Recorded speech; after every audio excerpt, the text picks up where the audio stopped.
বিয়ের প্রতিশ্রুতি দিয়ে নাবালিকাকে ধর্ষণের অভিযোগ, নরেন্দ্রপুরে গ্রেপ্তার যুবক। নাবালিকাকে বিয়ের প্রতিশ্রুতি দিয়ে দীর্ঘদিন ধর্ষণের অভিযোগে এক যুবককে গ্রেপ্তার করল নরেন্দ্রপুর থানার পুলিশ।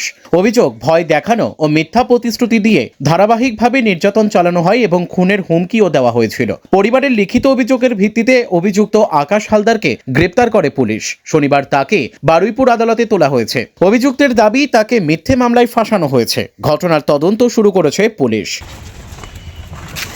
এই আকাশ আকাশ তুই তো কি হয়েছিল তোর বিরুদ্ধে যে অভিযোগ? কিছু করিনি স্যার। আমি 4 বছর আগে একজনের সাথে রিলেশন ছিল, তো এখন হঠাৎ করে বলছে আমি নাকি এরকম কিছু করেছি।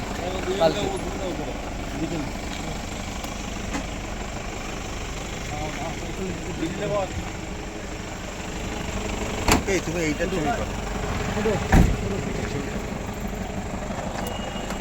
হ্যাঁ, এটা শুরু করে